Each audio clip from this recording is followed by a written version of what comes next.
Esta conversación se grabó en el año 1996. Había intentado varias veces conseguir una entrevista en directo con Gabriel García Márquez, pero el gran escritor se resistía. Un hombre tan extremadamente meticuloso como él tenía miedo a cometer algún pequeño error durante la conversación y que ese error, lo sabía muy bien por experiencia, se convirtiera en un acontecimiento que por todo el mundo propagara esa equivocación que eventualmente hubiera podido cometer desde el punto de vista gramatical o sintáctico. No era fácil de imaginarlo, pero él temía que pudiera ocurrir. De forma que, tras varias intentonas fallidas, conseguimos el encuentro para una conversación grabada, en casa de Carmen Vallcés, en su casa en Barcelona. La gran editora, la gran amiga de García Márquez, hacía de anfitriona para este encuentro que ahora escuchamos. ¿Le puedo saludar como le saludan en Cartagena? Hola, don Nobel. Don Premio, además. Don Premio. Don Premio también. El primero fue un policía. Yo le vi la ofuscación la primera vez que regresé después de recibir el premio Nobel. Se ve que él lo recordó en el momento en que me vio y se dio cuenta que ya no podía tratarme de Gabo como siempre. ¿Cómo está, Don Premio? Está sin ordenador, esta vez en Barcelona, me parece, ¿no? Por primera vez desde que escribo en ordenador, estoy sin ordenador, no solo en Barcelona, sino en ninguna parte. No te imaginas lo que me aburro sin ordenador. Me gustaría, por tanto, que me dijera si eso quiere decir que es una vacación plena o quiere desintoxicarse un poco. No, la verdad es que quedé bastante cansado de este libro, que además del trabajo natural de todo libro de escribirlo, tuve que investigarlo, organizar una cantidad de material que no tenía precedentes en ninguno de los libros que he escrito. Y el mismo final del libro fue muy difícil. Antonio Caballero, después de leer el libro, me dijo, sí es un reportaje, pero no es periodismo. Y digo, ¿por qué? Porque para hacer periodismo le falta la angustia del cierre. Y le digo, si supieras que tuve la angustia del cierre, porque estaba mandando párrafos y haciendo correcciones y aclaraciones todavía en el momento en que ya se estaba prácticamente tirando el libro. Entonces decidí que venía verdaderamente por primera vez, creo, en toda mi vida, a no escribir durante un mes. Además de la fatiga de la propia creación del libro, hay también una cierta necesidad de distanciarse un poco para desresponsabilizarse un poco de Colombia. Da la impresión de que se siente muy responsabilizado personalmente, como si se esperara mucho de usted para buscar una solución de Colombia. No, en cierto modo tiene usted razón en eso, en el sentido de que es mejor que esté acá y no esté allá, pero no soy yo el que trata de responsabilizarse o de irresponsabilizarse, sino que son algunos sectores del país que tratan de darme responsabilidades que yo ni merezco ni quiero. Pero lo broma un poco que se espere de Gabriel García Márquez algún tipo de idea, de pista o de luz en la oscuridad colombiana. Sí, me abruma mucho y me molesta y me preocupa muchísimo porque yo lo tomo es como un síntoma de la grave situación del país, que hay una crisis total de liderazgo. Y entonces piensan que tienen que encontrar un líder en cualquier parte. Pudieron haber pensado en un futbolista, pudieron haber pensado en alguno de los héroes de las telenovelas, pero suponen probablemente que yo puedo tener mejor preparación para ser el que dé las luces para una solución en Colombia. Díganos, don Gabriel, ¿cómo fue la experiencia de ese encuentro con los militares, del que tuvimos noticia aquí, y en el que tenemos la sensación de que se vivieron algunas situaciones bastante insólitas, ¿no? Bueno, lo que fue insólito fue el encuentro mismo. Yo siempre tuve una situación muy difícil con los militares, principalmente por prejuicios míos, originalmente por prejuicios míos. Yo tenía la idea de los militares, desde muy niño mi abuelo me dijo que la matanza de las bananeras, que fue un acontecimiento muy famoso en la historia de Colombia, había sido porque los militares quisieron reprimirla a bala Y así lo hicieron. Y yo siempre me quedé con la idea de que los militares lo único que hacían en el mundo era reprimir manifestaciones. Después, cuando ya crecí y empecé a tener uso de razón, me di cuenta que esto era un prejuicio y hice todo lo posible por conjurarlo, pero no encontraba a los militares. Estaban en sus cuarteles, estaban viviendo en sus clubes, viven en barrios de militares, se casan entre hijos de militares, con esposas, con las hijas de los otros militares. Y llegó un momento, sobre todo el de ahora, que me di cuenta que la necesidad es de una unidad nacional, de un frente común del país contra esa adversidad que estamos viviendo, y acepté lo que me venían proponiendo hace tiempo de sentarme a conversar con los militares. Lo que pasa es que yo no pensé jamás que el mismo escenario fuera tan intimidante, porque yo llegué preparado para tener una conversación con algunos oficiales y me encontré que era un teatro donde yo estaba solo en el escenario y había 400 o 500 oficiales. ¿Tuvo miedo? Entre mayores, de mayores a generales. Yo llegué realmente con mucho miedo de que aquello, en vez de resultar lo que yo esperaba o lo que había tratado de lograr, fuera todo lo contrario y que terminara una verdadera crisis sin solución con los militares. Me tranquilicé mucho cuando llegué y me advirtieron como si advirtieran una cosa grave, que las señoras de ellos habían insistido en ir, y las hijas, porque ellas decían que realmente las que leían mis libros eran ellas. Y eso me parece que no es una excepción. Yo tengo noticias de que quienes leen mis libros primero son las mujeres y hacen que los hombres los lean. Eso me tranquilizó bastante.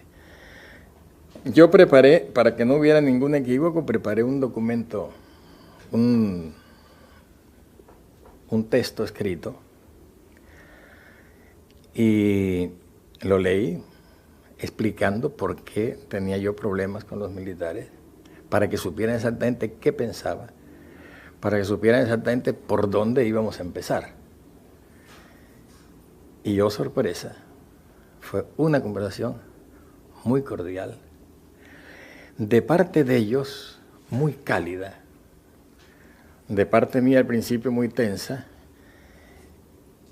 y terminamos intercambiando ideas verdaderamente, sobre todo alrededor del libro mío, El general en su laberinto, porque nos encontramos en la imagen de Bolívar, que además era un militar, y un gran militar. Creo que fue muy importante que se hiciera, salí muy contento y tuve la impresión de que ellos habían salido muy contentos también. Y en la situación del país hoy, todo lo que se haga en ese sentido será importante.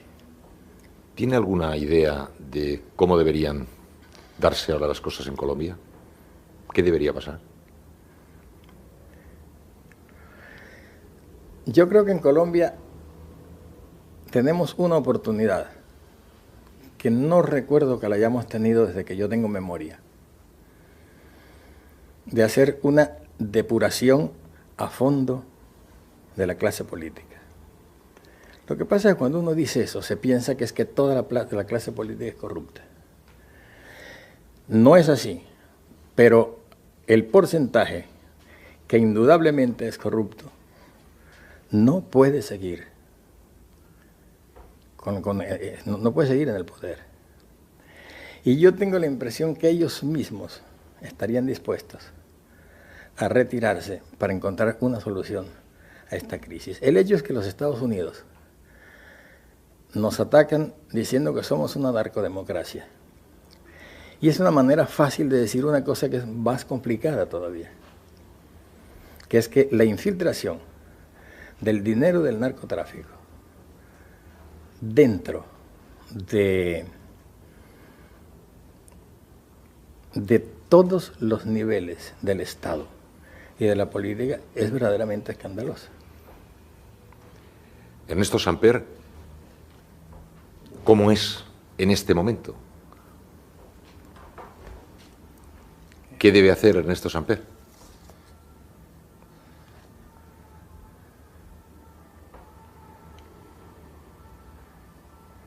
Me estás metiendo en un... Vale. Ernesto Samper es el que conocimos aquí. ¿Cómo es y qué debe hacer? Ernesto Samper no es el que ustedes conocieron aquí porque las condiciones que le ha tocado vivir y capear a Ernesto Samper no son las mismas que tenía aquí. Hoy es un hombre acorralado por una serie de, una enorme cantidad de condiciones adversas que él ha manejado con una habilidad de político absolutamente extraordinaria. Pero creo que eso ha llevado al país a un estado de ingobernabilidad que es muy difícil, inclusive que un político tan extraordinario como él pueda seguir después de que supere la crisis personal que tiene, la crisis política como presidente. Y yo estoy seguro que él lo entiende así y creo que va a darnos esa salida que estamos necesitando. Yo lo conozco mucho, lo quiero mucho. Él sabe que yo lo he ayudado mucho en lo que él me ha pedido porque sería incapaz de ayudarlo en algo que él no me pidiera. Y lo que menos quisiera yo en este mundo es estar en su pellejo. Pero de alguna manera, los amigos que lo queremos tanto, nos sentimos en su pellejo. Y lo que más deseamos es que le deje ese problema a alguien que no tenga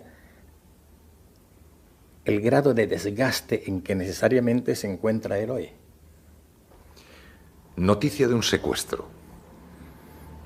Deberían ser siempre así las noticias, elaboradas en todos y cada uno de sus detalles para que merecieran el nombre de noticia. ¿No es un poco este libro el periodismo que debiéramos hacer? Es que no tendrían tiempo. A lo mejor es que solo podría salir un periódico cada 2 años, si no importaba. Podría salir un periódico cada 3 años y con 500 páginas. Yo no oculto que una de las muchas razones por las cuales yo quería escribir ese libro es poderme explicar mejor, explicarme para hacer entender qué es lo que yo entiendo por reportaje. Yo tengo unos talleres de periodismo, porque parto de la base de que el periodismo, como se está haciendo ahora, tiene la enorme dificultad de la falta de tiempo. Creo que hay un problema muy serio y es que la prensa escrita, la prensa diaria, decidió aceptar el reto de competir en la primicia con la televisión y la radio. Y eso es totalmente irracional. Entonces tenemos que saber que la prensa escrita debe tener otro espacio y otro tiempo. Pero como se han empeñado en una terrible competencia tecnológica, las empresas están casi por completo tomadas por la carrera tecnológica, por el afán tecnológico, que han tenido mucho tiempo de pensar en sus redactores. Los muchachos que vienen a nuestros talleres se quejan no de que les digan, de que no les dicen, no se quejan de que ni siquiera les dicen que está bien o está mal lo que hacen, sino de que ni siquiera los regañan. No tienen tiempo de hacer las cosas. Y yo creo que si el concepto fuera otro, el concepto fuera de que es mejor la noticia que se da mejor que la que se da primero, la prensa escrita podría salir de ese empantanamiento en que creo yo que está, un empantanamiento profesional. Entonces me dije, voy a decirles a estos muchachos qué es lo que yo considero que es un reportaje. Y me metí en uno que se me pareció que era el más difícil que podía haber y que necesitaba no las 2 y 3 horas que tienen ellos para hacer un reportaje, sino 3 años. Pero digamos que es el problema magnificado para que se vea más fácilmente. Esto es una noticia, algo que se afronta desde el principio hasta el final en todos sus detalles. Me preguntaba yo, a lo que le llamamos noticia, así, los días de labor, ¿cómo le deberíamos llamar? Es apenas una especie de viruta, ¿no? La noticia es una cosa que pasa y que tiene interés para la gente. Lo único que a la gente le interesa es que le cuenten las cosas que le sucede a la gente. Si tú ves un accidente de tránsito, se supone que al día siguiente no te importa el periódico porque ya tuviste el accidente. El primero que sale al comprar el periódico eres tú. Porque a uno le interesa que le cuenten qué fue lo que pasó y uno quiere saber si verdaderamente la están contando como pasó, puesto que tú eres testigo.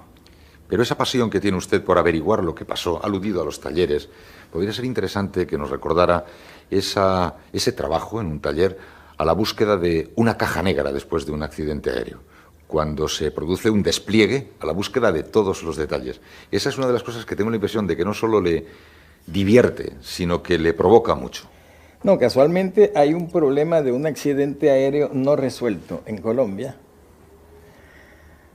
que es una de las espinas o de las piedras que yo llevo en un zapato y que me gustaría sacármela algún día. Lo que pasa es que creo que necesitaría más tiempo que el que he necesitado para este libro. Pero hay un detalle en ese reportaje que puede parecer un detalle literario, un detalle lírico, y que es muy interesante y se lo quiero contar. Yo le tengo terror al avión,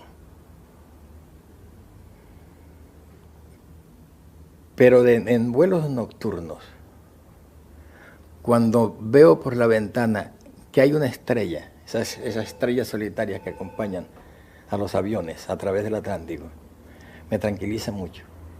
Tengo la impresión que mientras esa estrella va ahí, todo está funcionando bien. La maquinaria del avión está funcionando bien mientras esa estrella vaya ahí. Y si es la luna, más. Una noche salía yo de una cena en Cartagena y había una luna espléndida sobre el mar. Y dije, qué maravilla volar esta noche con esa luna. Y un cuarto de hora después el radio dio la noticia de que un avión se había caído a menos de 100 kilómetros del lugar donde yo había pensado eso. Me pregunté cómo es posible que a esta gente le sucedió eso, cuando estaban viendo la luna por la ventana. Y me entró la gran curiosidad de saber cómo fue que ocurrió ese accidente. No se ha podido aclarar. Pero hubo una serie de elementos que me fueron llegando todos los días. Es decir, la noticia se conoció, pero como se conoce a pedazos, un periódico daba un dato, otro daba otro.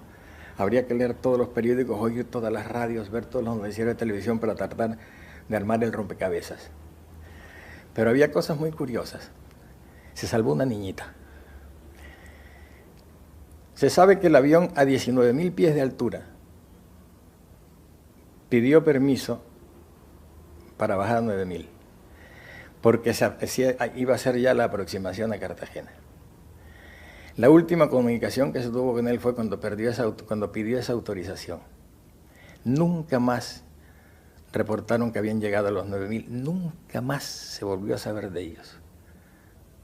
Sin embargo, la niñita se salvó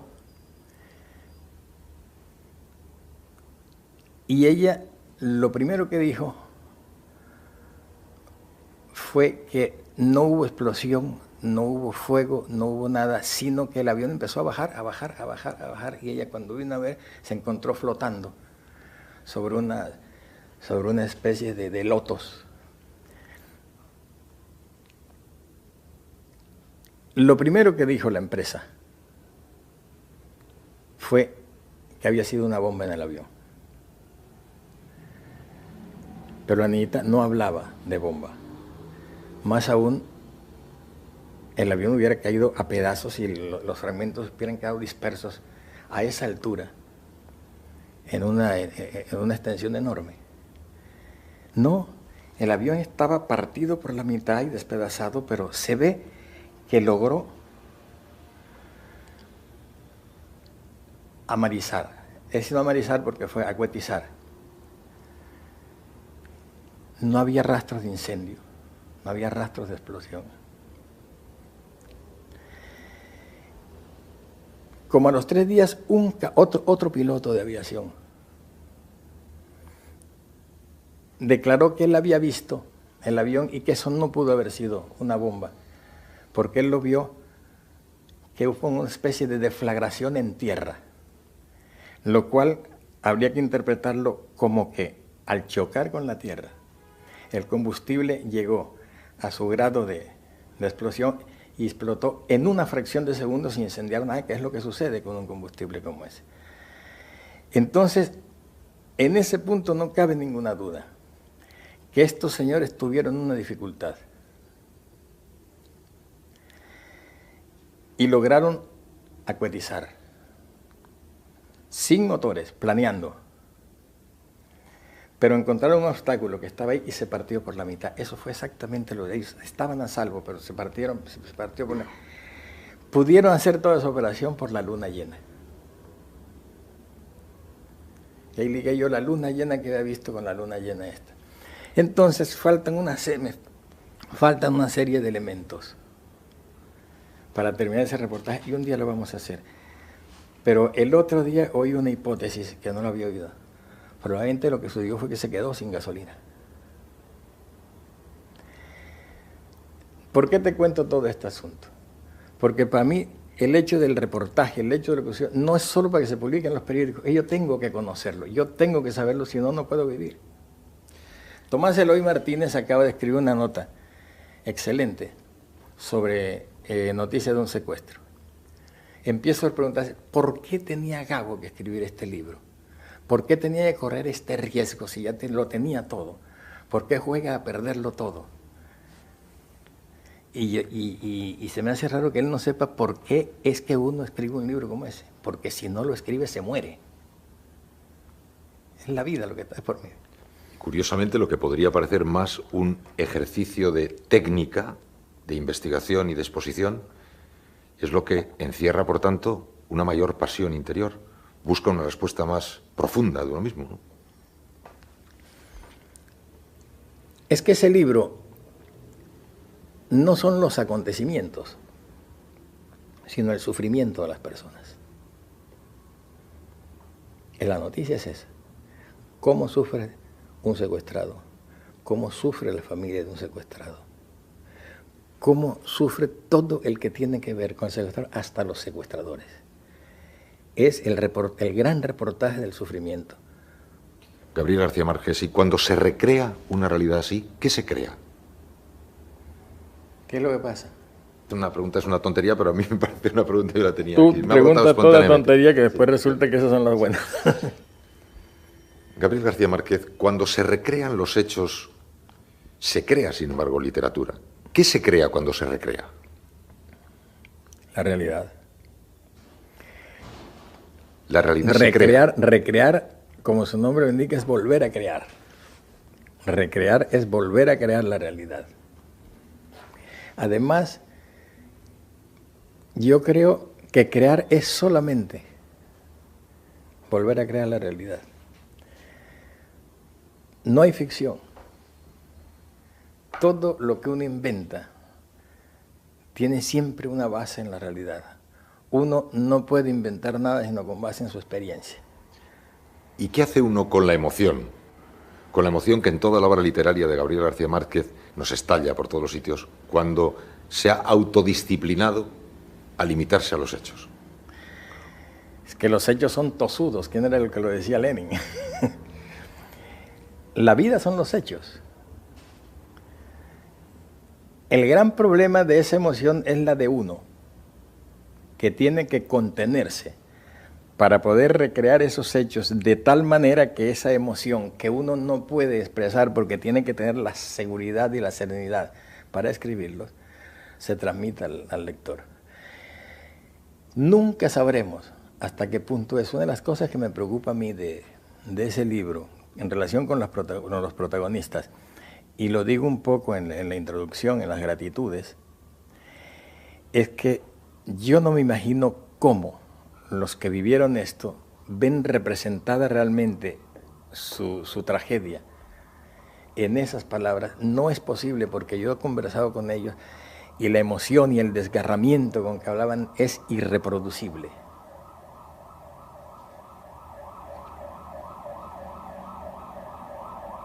Condenado.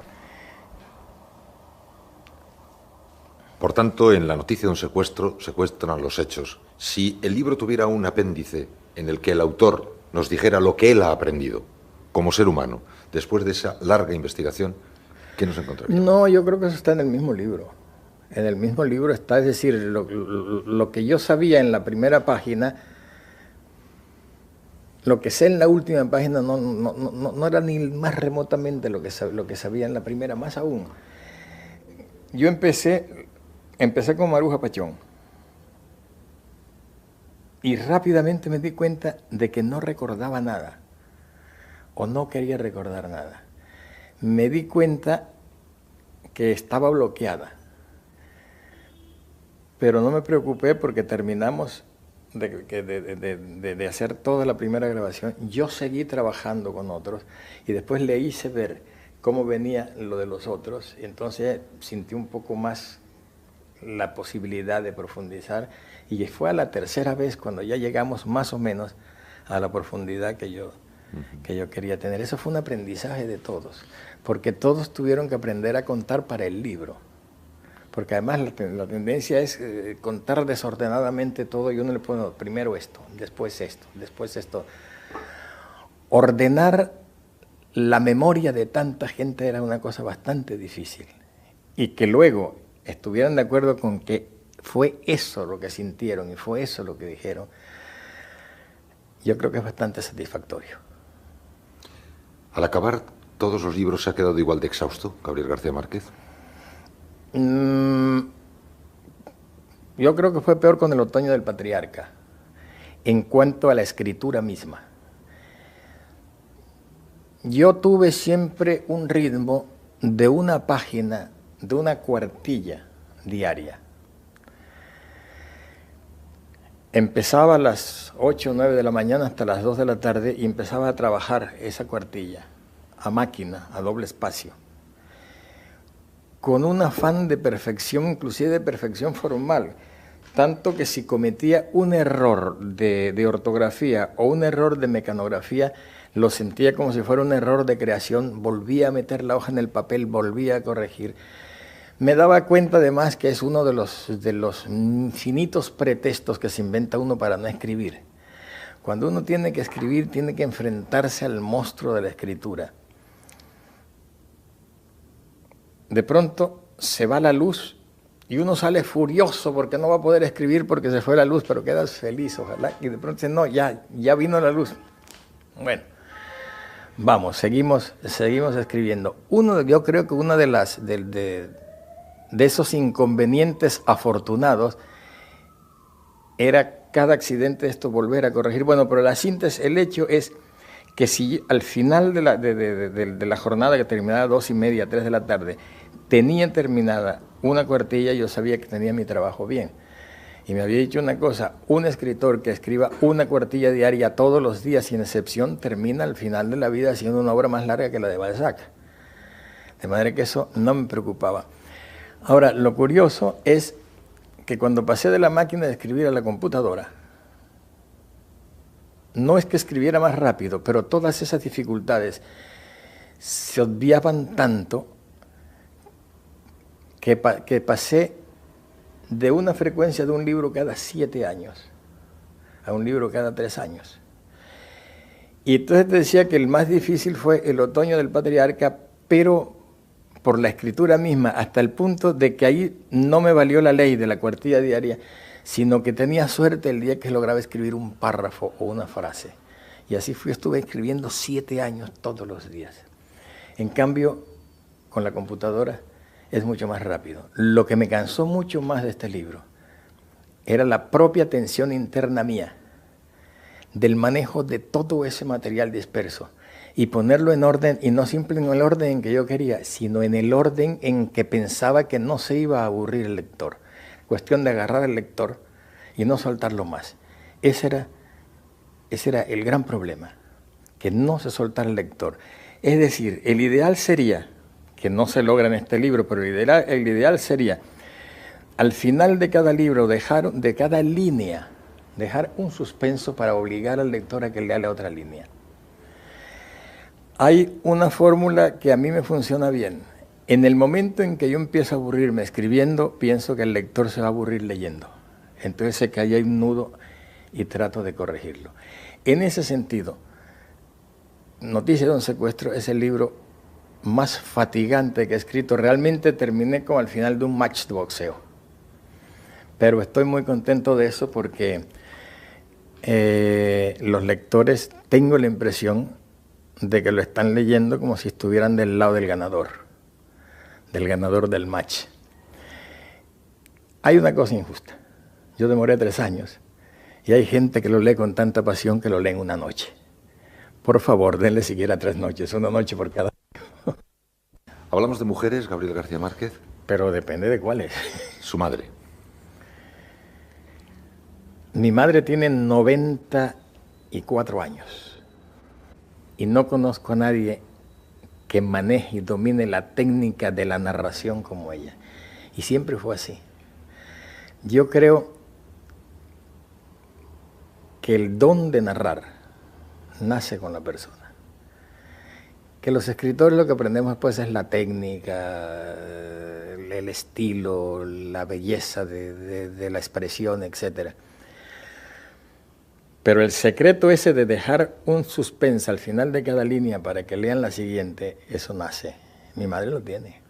¿Le enseñó a su madre a escuchar, narrándole la historia, por ejemplo, que alumbró la crónica de una muerte anunciada? No, ella no. La que me narraba era la abuela. Por consiguiente, también la abuela era una narradora. Curiosamente, mi madre ha mostrado sus dotes de narradora a medida que se acerca a la edad que tenía mi abuela cuando me contaba las cosas. ¿Va mejorando? Va mejorando porque los recuerdos se van volviendo nostalgia. Y definitivamente la narración literaria es la evocación de las nostalgias. Ahora, la pregunta de que hablemos de mujeres es porque esta abuela que me contaba historias era solamente una de muchísimas mujeres que vivían en esa casa. En esa casa vivían muchas mujeres, una hermana de ella, una hermana del abuelo, las criadas, tías, sobrinas, y una cantidad. Es una familia con un gran entusiasmo demográfico, la nuestra a través de las generaciones. Y el único hombre era el abuelo, el coronel Nicolás Márquez, que era el que se ocupaba de mí para contarme también las historias de sus guerras y toda esta cosa de la realidad cruda de la vida que él me contaba se perdía en las fantasías que contaba el abuelo, para quien todo era creíble. Ella consideraba que cualquier cosa, por el solo hecho de contarlo, ya existía, y tenía toda la razón. Eso es lo que hacemos los novelistas. Contamos una cosa y a partir de ese momento ya existe. ¿Qué me sucedió? Que yo entendía mucho más a las mujeres que al abuelo. Además me gustaba más ese mundo. Y la vida me ha llevado que me entiendo mejor con las mujeres que con los hombres. Y las entrevistas con las mujeres siempre me salen mejor que con los hombres. ¿Mercedes? Bueno, ese es un caso aparte. Es una persona tan seria que no me perdonaría jamás que yo hablara de ella en entrevista, ni en ninguna entrevista, ni nunca ha querido dar una entrevista. Ella dice que ella es la vida privada, y es mi vida privada. Pero nos podría contar, por lo menos, lo que en 100 años de soledad le dijo su mujer cuando le liberó de todas las cargas de la vida para poder dedicarse. Bueno, esa es una historia que mis amigos conocen bastante. Se está convirtiendo en una leyenda las dificultades con que nosotros escribimos 100 años de soledad. En realidad no eran tan graves, no era una situación de miseria, era sencillamente que no podía trabajar porque una vez traté de seguir trabajando en publicidad mientras escribía. Y había días en que tenía trazado el trabajo de publicidad y entonces dejaba la novela. Y Mercedes, con una absoluta espontaneidad, me preguntaba, ¿tú vas a escribir o vas a trabajar? Porque ella consideraba que el escribir no era trabajar, sino que era el gran placer lúdico. A ver, hubo un momento en que ella me dijo, no hay ni un centavo. Entonces yo tenía el primer coche que había comprado en mi vida, con un premio que habían dado en Colombia, un premio literario. Cuando nació mi segundo hijo, el dinero me alcanzó exactamente para comprar ese coche y para pagar la clínica del hijo que nació. Entonces fui y empeñé el coche. Yo no sé si aquí en México hay unos bancos donde uno va, deja el coche, va a pagar los intereses cada cierto tiempo, 90 días. Le di lo que me dieron por el coche y seguí escribiendo. Y un día me dijo, hace 2 meses que se nos acabó la plata del coche. En ese momento sucedió una cosa muy curiosa. La llamó por teléfono el casero, que era un hombre muy decente, muy bien. Y le dijo, señora, usted está debiendo 4 meses de alquiler. No podemos esperarlo más. Entonces ella le dijo, y lo peor no es eso, señor, sino que todavía va a faltar que espere otro tiempo más. El hombre preguntó cuánto, y entonces tapó el teléfono y dijo, oye, ¿cuándo terminarás tú? Digo, 6 o 7 meses. Dijo, bueno, señor, lo peor es que serán por lo menos 7 meses más. Él dijo, pero ese cuento debe 4 o 7 meses más, ya es casi un año. Dice, sí, pero hasta entonces no será posible. Entonces, pero usted se da cuenta que es tanto, es una suma. Yo sí lo sé, pero en ese momento puede estar seguro que no habrá problema. Y el hombre le dijo, señora, con su palabra me basta. Y le pagó puntual. Yo terminé 2 meses antes que eso. Y rápidamente, trabajando en publicidad, además, traía tal velocidad, una fuerza de inercia de haber escrito Enseñanza Solar, que escribía textos de publicidad, escribía lo que fuera, muy rápidamente. Pero antes de eso, el problema fue cuando terminé y íbamos a mandar el original a Buenos Aires, a la editorial Sudamericana. Llegamos a la oficina de correos con el original sin papel carbón. Tenía otros originales corregidos, pero este era el único limpio. Era este. Y cuando lo pesaron, dijeron, vale 84 pesos. Y dijo, Mercedes, no tenemos sino la mitad. Entonces yo, con una naturalidad que ahora me parece escalofriante, partí por la mitad del texto. No me di cuenta que además que mandé primero la última parte y no la primera. La envolví, la pesaron y se fue la mitad. Y entonces nos fuimos a empeñar lo que todavía quedaba sin empeñar, era el calentador que yo usaba en el estudio, el secador de pelo de Mercedes y una batidora que nos habían regalado de boda, y con eso mandamos la segunda parte. Los amigos conocen muy bien cuando Mercedes vio que se fue el paquete y se fue hasta el último. Es que recuerdo que sacó los últimos centavos y alcanzó así. Dijo, ahora lo único que falta es que esa novela no sirva para nada. Gabriel García Márquez confiaba en que la novela sirviera, ¿no? Yo creía, por supuesto, que es lo mejor que había escrito yo. O por lo menos lo mejor que podía escribir. Pero me asusté cuando el editor me dijo que iban a ser 8.000 ejemplares. 8.000 ejemplares para un escritor latinoamericano en América Latina en 1967, 66. Es un disparate. 8.000 ejemplares, pero ellos me dijeron que ellos habían calculado que el libro se iba a vender muy bien y esto era en abril y pensaban que de abril a diciembre se venderían esos 8.000 ejemplares tranquilos y que no habría problema. Y ya hay una carta, yo le escribí la carta y dije, todo esto se lo dije por carta, tengan cuidado. Eso el libro mío que más se había vendido creo que 70 ejemplares, de resto y eran ya 5 libros. Era La hojarasca, El coronel no tiene quien le escriba, Los funerales de la mamá grande, La mala hora. Este era el quinto.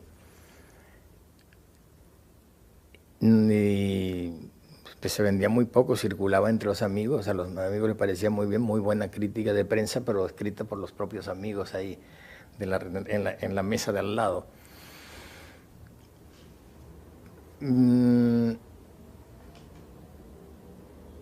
Me pareció que era una exageración saltar de 70 a 8.000 ejemplares. Me parecía un disparate. Se vendieron en una semana. No alcanzaron a salir de Buenos Aires. Se vendieron a la entrada del metro. Nunca se ha podido explicar qué sucedió. Y yo creo que lo que sucede es que el libro se vende en la máquina de escribir. Si el libro no sale ya vendido de la máquina de escribir, se puede ayudar con toda clase de promociones, pero ya no se vende más, un poquito más. De todas maneras, la historia que nos acaba de contar demuestra hasta qué punto Mercedes es una mujer.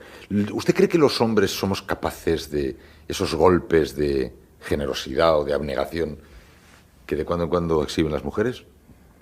¿O no? No, yo creo que es que ellas están dotadas para eso. Ellas están dotadas para cargar encima la responsabilidad de la especie. A mí me preguntaron una vez en la revista Time qué se me ocurría que podía hacerse para el siglo XXI distinto de todo lo que se ha hecho, y de darles el poder a las mujeres. Pero no el poder político, no la presidencia de la República, es invertir. Invertir es esa pirámide y que ellas tengan todo el poder que tenemos nosotros a todos los niveles y en todos los sectores. Una sufragista inglesa dijo una frase que yo no olvido jamás. Dijo: si los hombres parieran, el aborto sería un sacramento.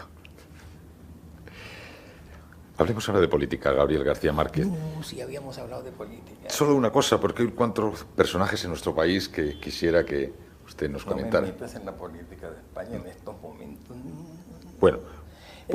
Solo por una cosa. Vale, puedo fingir lo que quiera, sí, pero no puedo ser sincero y me siento muy frustrado. Bueno, pues entonces nada, entonces otra cosa. Y las cosas que te podía decir. Ya, por eso.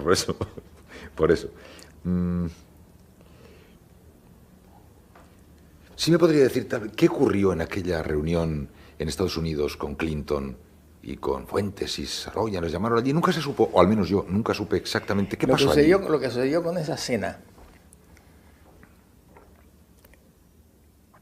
a ver si lo logro decir como pienso que es que fue más importante de lo que fue en realidad. Las circunstancias en que se dio. No voy a minimizarlas, voy a decirte la verdad porque además la hemos dicho siempre. Esa cena se dio en agosto y estaba planeada desde marzo. En el mes de marzo estaba Styron con Carlos Fuentes en el Festival de Cine de Cartagena y nos dijo que él iba a pasar los veranos siempre en Martha's Vineyard, que es un sitio de vacaciones de la élite de los Estados Unidos, intelectuales, periodistas, políticos. El presidente Clinton iba también a pasar vacaciones allá. Entonces, él proponía hacer una cena a la cual nos invitaría a nosotros, invitaría al presidente Clinton. Nosotros fuimos. Lo que nunca previmos es que esa cena ocurrió en el momento en que estaba en su punto culminante el problema de los balseros. De manera que era muy difícil que no se interpretara que esa cena tenía algo que ver con el problema de los balseros. Sin embargo, la realidad es que hablamos con Clinton un poco de la cumbre que él estaba convocando en Miami, un poco de la situación, creo que Carlos Fuentes le habló un poco de la situación de los indocumentados mexicanos. Y yo le hablé muy seriamente sobre el problema del narcotráfico, en el sentido de que me parecía injusto que ellos interpretan el problema del narcotráfico como que es la responsabilidad de la producción de narcóticos en Colombia, que está envenenando a los Estados Unidos. Y lo que le decía yo es que no se puede invertir las leyes del mercado, no es la producción lo que estimula el consumo, es el consumo lo que estimula la producción. Y si en los Estados Unidos abastecían 30 millones de drogadictos diarios, sin ningún obstáculo, como la leche y el pan, como meter el periódico por debajo de la puerta, eso significa que hay unas mafias mucho más poderosas que las de Colombia y una corrupción de las autoridades probablemente mucho mayor que la de Colombia.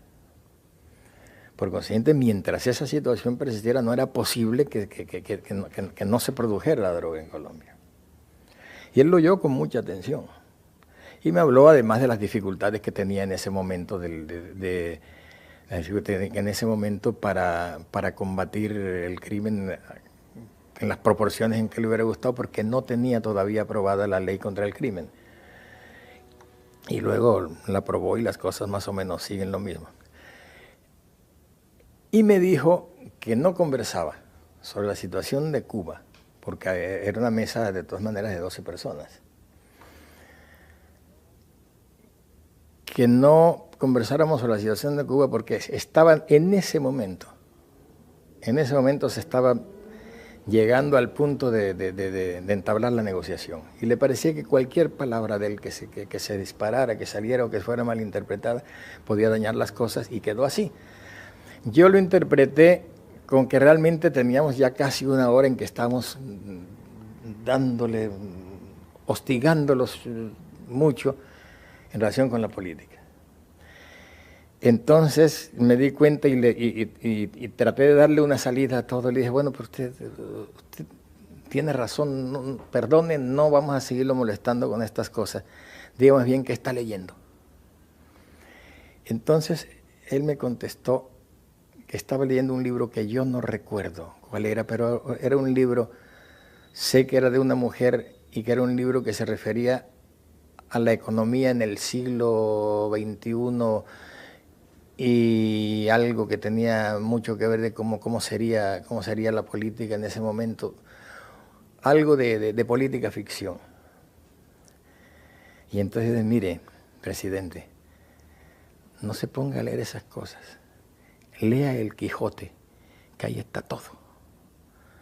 Y el hombre se entusiasmó, se iluminó y me dijo, lo he leído muy bien. Y a partir de ese momento empezamos a hablar de literatura. Y fue la gran revelación. El hombre se conoce estupendamente bien la literatura. Por supuesto, empezamos a hablar de la literatura, de la novela norteamericana. Y hablando de la novela norteamericana, hay que hablar de la novela del sur de los Estados Unidos. Él es sureño.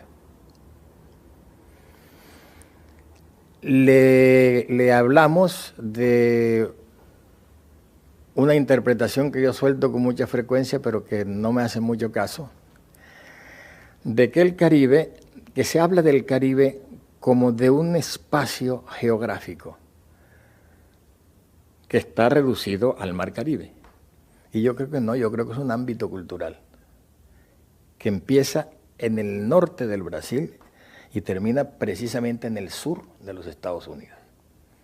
Y que yo consideraba por consiguiente que William Faulkner era un escritor del Caribe. Porque el medio cultural en que se cría y que él expresa tiene la misma composición que el Caribe. Él le entusiasmó muchísimo esto y empezó a hablar de Faulkner. Y de pronto nos recitó de memoria un largo tramo que yo no pude identificar, pero Carlos Fuentes y Styron lo identificaron inmediatamente. Era el principio del cuarto capítulo, del sonido y la furia, que es lo más sofisticado y lo más complejo de Faulkner. Por cierto que hicimos un juego. Él le preguntó a Carlos que cuál era su libro favorito. Carlos dijo que Absalón, Absalón, de William Faulkner. Styron citó algún libro de Mark Twain, que no recuerdo cuál fue, por eso no me atrevo a citarlo así de memoria. Y yo le dije que mi libro favorito era El Conde de Montecristo. Y también fue una sorpresa porque esperaba pues, que saliera con el Ulises de Joyce, con algo muy sofisticado. Dije, no, porque es un libro muy curioso, en el cual Alejandro Dumas resuelve un problema muy difícil. ¿Cómo haría usted para en una novela poner preso a un personaje pobre, casi analfabeto? ¿Y cómo haría para que salga de la cárcel multimillonario, sabio, y cómo haría para fugarse? Y lo que hizo Dumas fue una cosa sencillísima. Creó un personaje que ya estaba dentro, que era el abate Faría. Ese personaje ya tenía todas las virtudes del personaje que le estaban pidiendo y que estaba fuera. Tenía el secreto de dónde estaba el tesoro. Tenía toda la sabiduría de su tiempo. Y sabía que los cadáveres los echaban desde la torre, envueltos en un costal. Y cuando entró Edmundo Dantes, preso, que es el personaje del Acertijo, el que hay que sacar rico, sabio y millonario, lo que hizo Dumas fue cambiarlos. El abate Faría le reveló dónde estaba el tesoro. Le enseñó todo lo que sabía y le dijo, cuando yo muera, saca mi cadáver, métete tú, lleva un cuchillo y te echan al agua y te escapas. Eso les divirtió mucho. Y exactamente eso es lo que más admiro yo de ese libro, cambió un personaje. Esos acertijos literarios son muy divertidos. Por eso yo digo que los novelistas no leemos tanto por divertirnos como para saber cómo están escritos los libros de los otros. Y los volteamos al revés, los desarmamos en piezas y como ya sabemos cómo está escrito ya no nos interesa. Eso fue la conversación con Clinton, pero tuvo es la primera vez que hablo de esto, pero además no estoy seguro que a él no le molestará en absoluto. Tuvo un epílogo, se despidió, pero se despidió a las 12 de la noche y esto empezó a las 8. Todo el resto fue hablar de literatura. Y hablábamos prácticamente nosotros y el resto de la gente había 10, 12 personas. Cuando él se despidió, yo estaba muerto de sed. Me fui a la cocina a tomar agua y lo encontré, que estaba ya cortando jamón de una pata y haciéndose un sándwich. Digo, oiga, pero usted acaba de cenar, ¿cómo es que está comiendo? Dice, no es cierto, usted sabe perfectamente que yo no cené, ni usted tampoco, porque nos fue todo conversando. Y se me olvidó preguntarle una cosa, no hablamos de cine. Él. ¿Cuál es su película favorita? Yo le dije que mi película, yo no consideraba que era la mejor o no era la mejor, pero la que más me gustaba a mí era El Barba Roja de Kurosawa. Es una película larguísima, lenta, pero está llena de una cantidad de vida en un hospital. Y le dije, ¿y la suya? Me dijo, la mía, la favorita mía, High Noon. Y me dijo, precisamente acabo de condecorar a Fred Zinnemann en Londres. Terminamos hablando de cine 2 horas más. Entonces, los amigos norteamericanos se sorprenden que yo digo que si yo fuera norteamericano votaría por Clinton y haría campaña electoral. Mira, me ha encantado, esa fue una escena muy importante, pero no, por lo que se dice, lo que no podía entenderse era que nosotros hubiéramos hecho esa escena y no hubiéramos hablado del problema del problema de Cuba, pero es que no estaba previsto. Eso venía desde marzo y a mí me pareció una impertinencia tratar de forzar las circunstancias. Yo no sabía que estaba pensando Cuba en ese momento en relación con esto. ¿Cómo iba yo a comprometerme a hablarle de eso? Pues había 2 o 3 cosas que quería preguntar justamente en relación también con literatura y con Cuba. Entonces no sé por dónde vamos, por literatura tal vez. ¿Cuáles han sido los maestros de Gabriel García Márquez? Ya nos ha dicho que los libros los ha leído con esa especial observación de, no sé, de quién va a hacer la disección, iba a hacer ahí, un entomólogo, ¿no? Pero ¿cuáles han sido los maestros literarios de Gabriel García Márquez? Es una cosa, no se puede contestar con una sola respuesta. Yo no soy hoy el mismo escritor que era cuando empecé a escribir a los 18 años. De manera que mi formación de hoy es distinta a la que tenía hace 18 años. Yo te digo una cosa siempre que me creas capaz de decirlo con humildad. El escritor que más ha influido sobre mí soy yo mismo.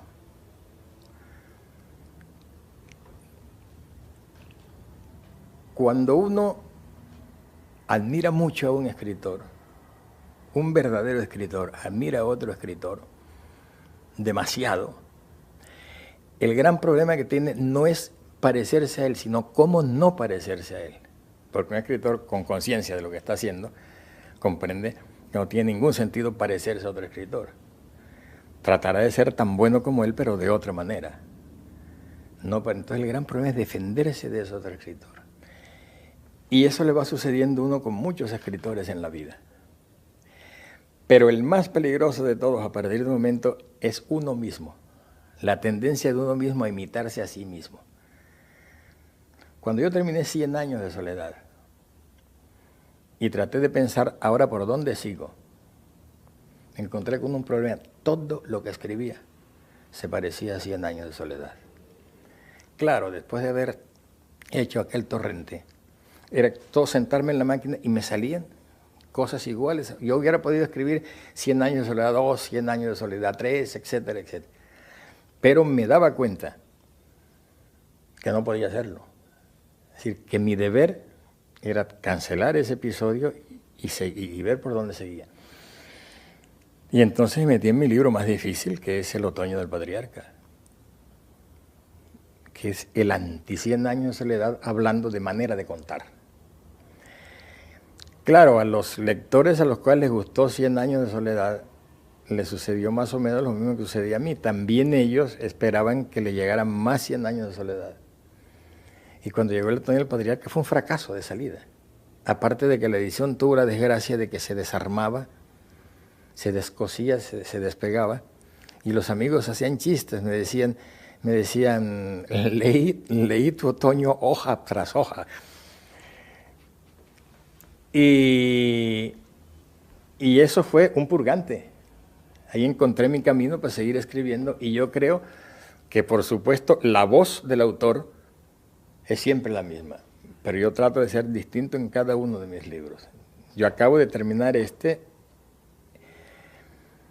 que es el que menos se parece a cualquiera de los otros, a pesar de que el género tiene mucho que ver con la crónica de una muerte anunciada, pero la crónica de una muerte anunciada es una crónica, pero además es novela. Es novela en el sentido de que sobre un hecho real se ha construido toda una ficción.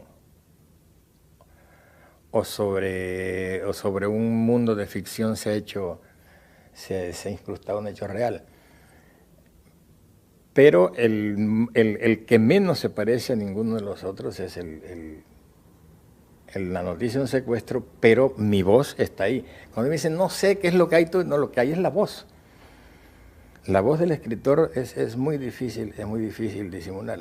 Y ya tengo listo para arrancar con 3 historias de amor, que ese va a ser un alivio, porque las voy a inventar completitas, todas, no tengo que hacer una consulta, no tengo que verificar ningún dato, no tengo que responder por lo que alguien me dijo que es exacto, sin comillas. Una maravilla, uno se inventa sus propias vacaciones.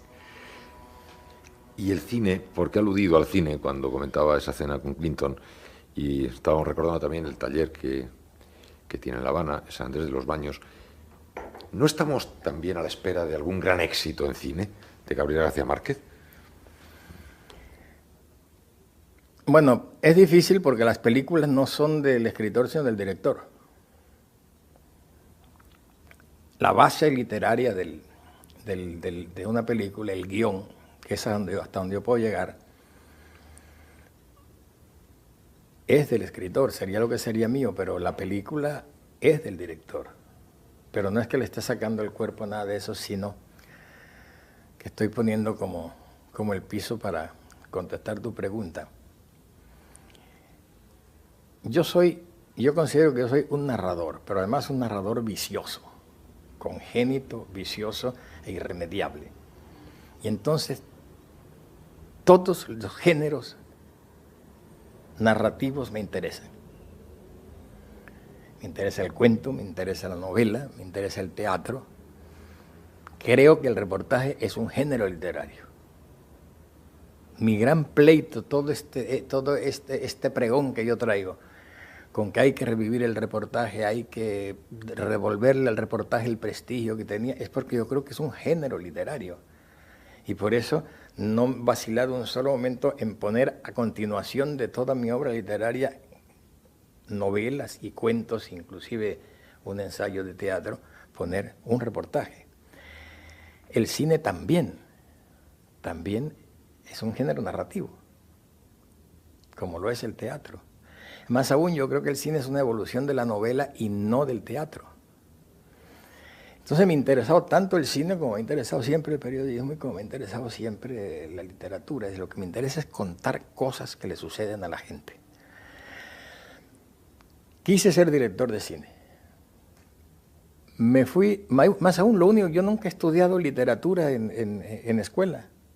Lo único que yo he estudiado, ¿verdad?, a nivel universitario son 2 años de Derecho y cine en Roma, en la escuela, en el Centro Experimental de Roma, en 1955.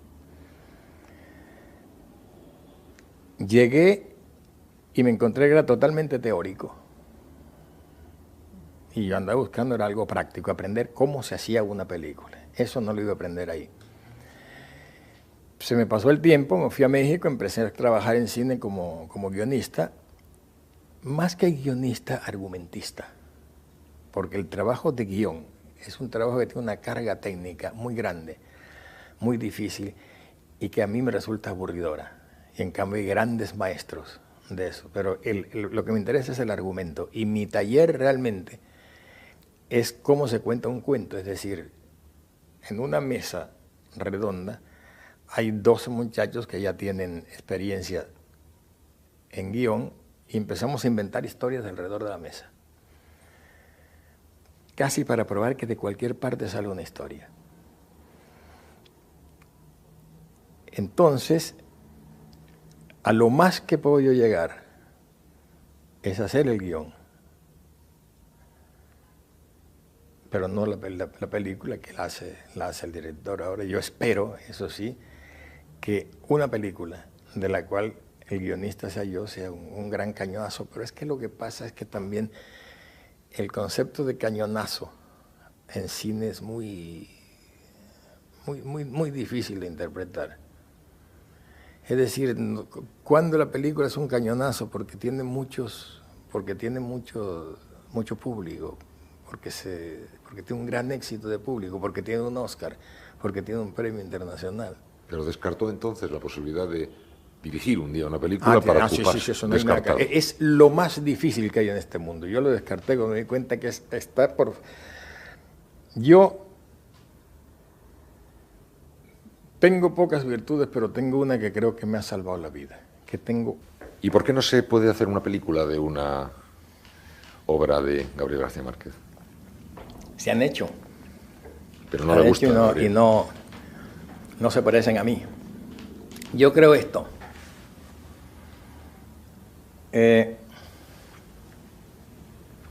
La novela deja al lector un margen de creación muy importante y muy halagadora para el lector. El lector se imagina que Úrsula Iguarán se parece a su tía, que el coronel Buendía se parece a un señor que conoció cuando estaba en la escuela. Y eso lo ayuda a meterse dentro del alma del libro y a compartir la creación. Ese margen no existe en el cine.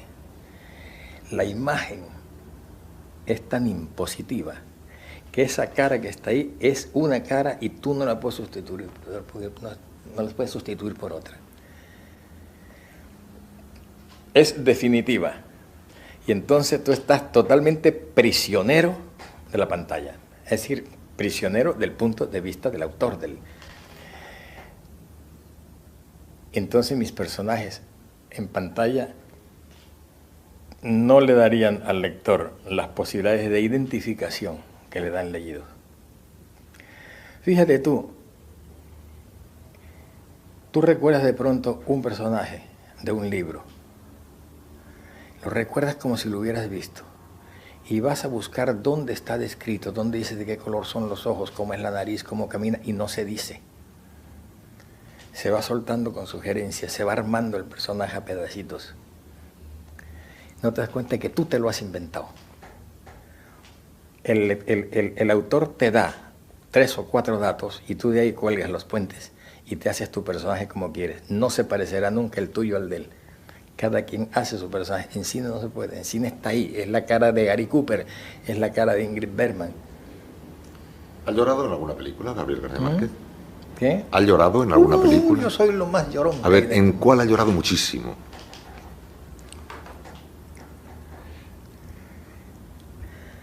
Es difícil que me acuerde. Y fíjate que estoy tratando, pero esto acá lo siente uno. En las más sentimentales. Es decir, yo no le tengo miedo al sentimentalismo.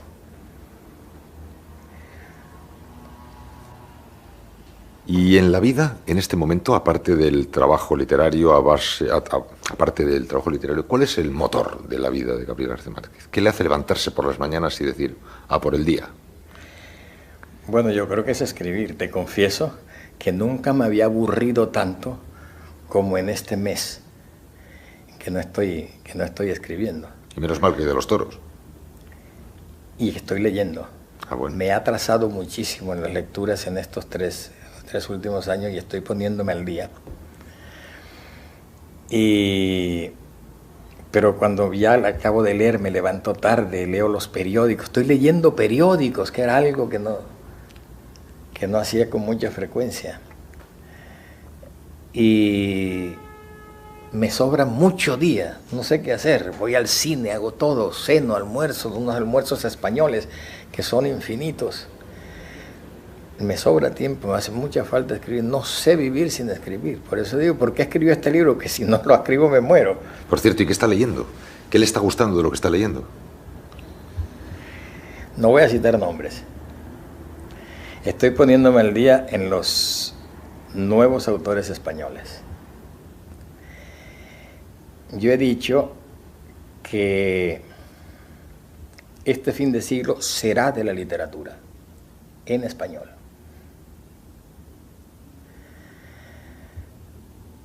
Y hay una serie de nombres, y no es por mezquindad que no los cito, es por temor de que se me olvide alguno. Pero el conjunto, bien. Es que lo sé hace tiempo y no había tenido la oportunidad de ver en conjunto bien. Yo creo que hay una nueva generación de novelistas que es muy buena. Y la estoy leyendo con mucho gusto. Y un día me voy a sentar y lo voy a decir, pero con mis notas y con cuidado, porque es muy... No sé si dando cuenta que yo raramente me refiero a otro escritor. Porque si cito uno, elimino muchos. Si cito muchos, probablemente se me olvidan 2. Y los 8 que cité, bien, me lo agradecerán, les halagará o no les gustará, pero los 2 que no cité se sienten justamente discriminados. Pero te quiero decir una cosa, los estoy leyendo y estoy absolutamente seguro de que estamos en un boom de la novela española. Bueno, y casi para terminar, Barcelona, Madrid. Esta es una cuestión que en ocasiones lleva a enfrentamientos durísimos. Yo no voy a pedir que haga un juego de pesos y contrapesos, pero sí que me diga algo de Barcelona y algo de Madrid. Yo no soy imparcial en esa guerra. Ya, pero... No soy imparcial. No, ya. Pero estoy avanzando mucho hacia la imparcialidad. Yo siempre tuve una gran prevención contra Madrid. Antes de venir a España. Yo demoré mucho tiempo para venir a España. Yo sobrevolé España 2 veces a los 20 años cuando vine a Europa y estuve 3 años en Europa y no pasé por Madrid Ustedes tienen que entender una cosa. La América Latina, lo que es hoy, culturalmente la hicieron muchísimo los exiliados republicanos. Se fueron a las universidades, a las editoriales, a las librerías, a la ciencia. Nos influyeron muchísimo y nos inculcaron, como mi abuelo en relación con los militares, la decisión de no venir a España mientras no cambiara el régimen. Y yo, de joven, me perdí de muchos años de España por ese prejuicio. Hasta que al fin tomé la decisión de venir, vine en 1967, lo que ustedes llaman los tiempos de la dicta blanda. Llegué a Barcelona y todo el mundo sabe que la selección no fue casual. Es que el español más cercano a nosotros en Barranquilla era un librero catalán que se llamaba Ramón Viñes y que fue el que nos dio a leer los libros y nos metió exactamente por el camino que era. Era de Barcelona. Y vinimos a Barcelona y Madrid no me gustó nada en ese momento. Ahora sé que fue que llegué domingo y la gente estaba demasiado bien vestida. Impecables por la calle y me recordaba mucho a Bogotá. En la costa con Bogotá sucede lo que aquí sucede con la imagen del centralismo. Tenía pocos amigos en Madrid, no la conocía, no sabía. Entonces yo estuve en Barcelona casi 8 años, lleno de amigos, metido en todo, en las conspiraciones inclusive, que era una conspiradera extraordinaria en la época. Iba a Madrid a alguna cosa que tenía que hacer. No tenía muchos amigos, más bien los amigos de Madrid venían acá porque los escritores y artistas y madrileños venían mucho acá. Generalmente sus editores estaban acá. Y creía que no me gustaba Madrid. Pero poco a poco he ido ganando mucho terreno en eso. Y ahora me gusta mucho Madrid, voy con frecuencia, vengo cada rato, voy, vuelvo, hago lo que hacen ustedes, que van unas horas a almorzar, vuelven. Lo que pasa es que ya con Barcelona tengo recuerdos y años que se quedaron aquí, que siempre tengo la tendencia a venir a recogerlos. Además aquí tengo una casa instalada que no la tenía cuando vivía acá, la tengo después. Y estoy muy contento de estar acá, y ya saben, y ustedes saben perfectamente que ya me tratan como español y yo se me olvida que no soy español y empiezo a mentar madres y en los pleitos me meto en política, me meto en todo, solo que no frente a micrófonos. Y por mi parte sería una última cosa.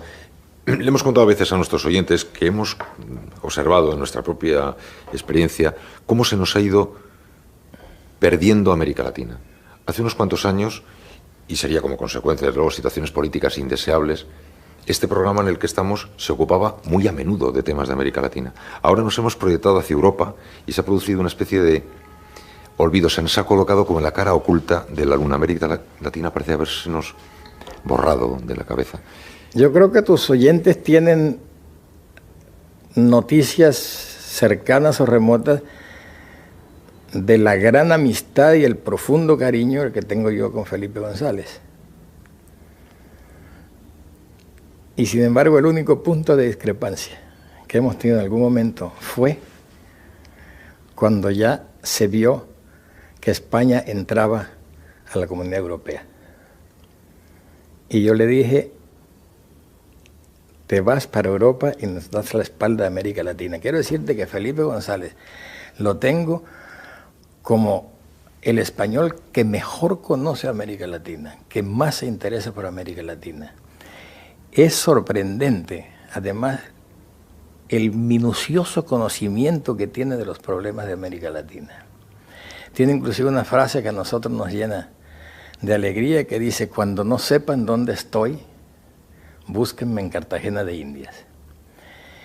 Pero en ese momento le dije, se van los españoles para Europa, a España, y me dijo, dice, él me dijo, al contrario, yo no seré una brecha entre América Latina y Europa, sino un puente. España será un puente. Pero poco después nos llegó la noticia de que necesitábamos visa. Necesitábamos visado para venir a España. Y yo armé una bronca grande porque eso sí me pareció ya como necesitar visa para entrar a la casa de la mamá. Y así lo dije y lo declaré en periódicos de acá. Y tengo el orgullo de pensar que la rectificación que se hizo fue tomando un poco en cuenta esta rabieta, la única que he tenido en esto. Ahora, es cierto que acá se ha perdido un poco, por lo menos el tema de América Latina. Es que tiene un tema muy grande, tiene muchos temas acá, pero sería bueno que recuperáramos las conversaciones, porque España sí sigue estando presente en América Latina.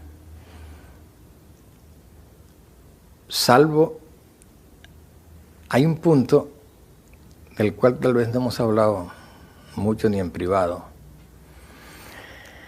Yo noto que el auge del militarismo en América Latina correspondió, siempre que hay un auge militarista en España, ha habido un auge militarista en América Latina. Y no es casual que a partir de la transición han ido desapareciendo como uno a uno una de las dictaduras militares en América Latina. Cierto fenómeno de mimetismo. Yo creo que hay unos canales culturales que son más fuertes de lo que nosotros mismos pensamos. Pero ahí estamos y esperemos que no se les olvide que ahí estamos, que a nosotros no se nos olvide nunca que aquí están ustedes.